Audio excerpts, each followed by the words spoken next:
Well, when I was deported, the only place we could go, fleeing the German Gestapo, was Italy, because Italy was the only country in Europe which did not request any visa. And in 1939, when the war broke out and Mussolini was forced to put the Jewish people into camps, I was sent to Civitella del Tronto, which was called a concentration camp, which I refused to call it because it was an internment camp. All they did is put us out of circulation, so to speak of. We also had near us another camp, which was people from Tripoli, Jewish people from Tripoli, which were British people. And they were pretty well taken care of because the Red Cross took care of them, sending packages, and other people went to visit them. We Jewish people from mainly Germany and Austria, nobody came for a few years until an emissary from the Pope was sent to us, who gave us not only moral support, he gave us hope. It was, I should say, basically our salvation, because that gave us the courage to keep on living and going forward. And logically, after the war, I found out that many, many Jews were actually saved by the Vatican. And for this, I don't know how to thank, because the Vatican is a fantastic institution. And I was blessed today to be able to be talking to the Pope. Not many Jews, or not many people get that opportunity. And if anybody tells me that the Pope during the Hitler years did not enough, it's ridiculous. He did what any intelligent person do, is he played it, what we say in English now, he played it cool.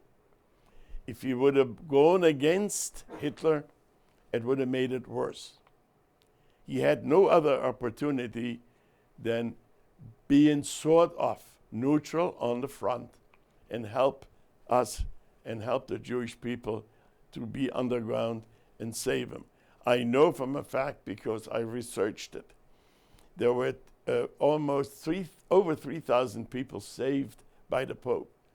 I think it was 350 or 380 were actually in the Vatican City, and roughly 2,300 which he made sure they were put into convents and other Catholic institutions. If anybody ever thinks that the Pope could do anything against Hitler, what did he have? His 22 Swiss guards? He wants to fight the German army, which took the whole world to do? Impossible. He did what he could do, and he thanked, and he saved many, many people. And for this, we all should be thankful to.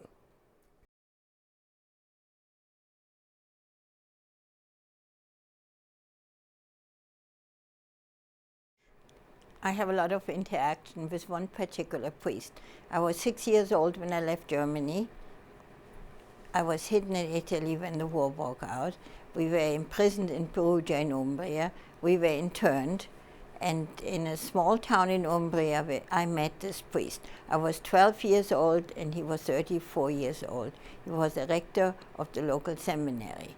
And our friendship, after he saved our lives, is still here today. He's 97 and he's wonderful. He saved my parents and me, and I don't know who else.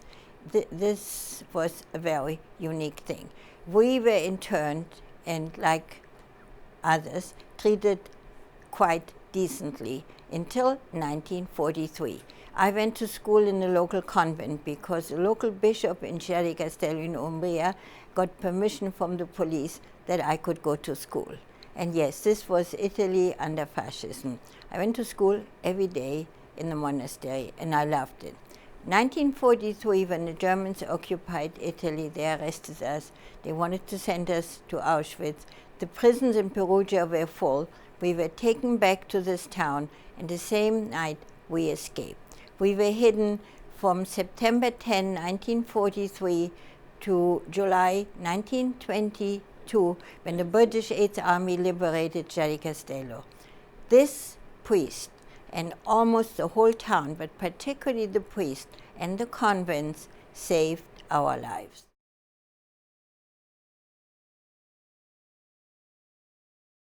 His name is Monsignor Beniamino Schivo. He's 97 years old. He lives in Chiari Castello, Umbria. And he was fantastic. First of all, he knew very well how dangerous it was.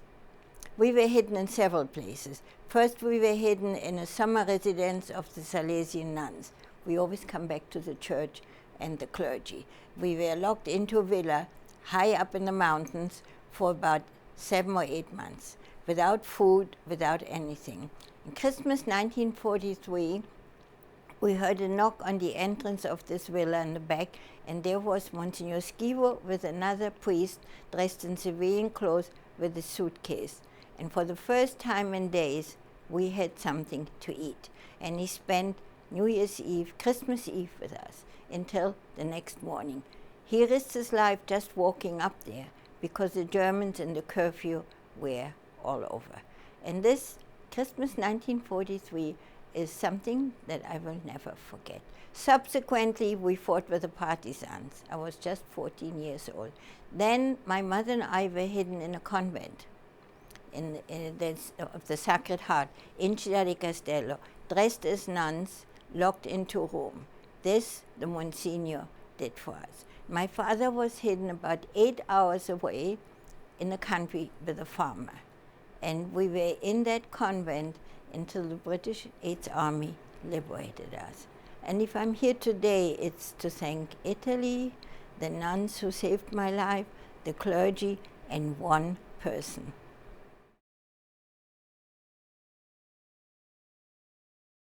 I honored him in Yad Vashem. Him and I spent 1 week in Israel, and I really showed him the Jewish Israel, and I'm not a very religious Jew. He was honored in New York and in Washington. I work for the Anti-Defamation League, and I'm on the Speakers Bureau. And I work as a volunteer all over. We have to tell the world of those people who helped us. I finished going to school in Italy. I have a doctorate in languages, but in 1950, we were homeless. We had to go to America. And I've been living there ever since. And since 1991, I work for ADL, the Hidden Child Foundation. And we honor those wonderful people, and mostly they're clergy, not all. And our biggest thing is to honor Italy, because our stories took place in Italy. We want to show the world the difference between Italy and the rest of the European countries. This was because of the nature of the Italian people, and of course a lot, because many convents, we got help. We wouldn't be here otherwise.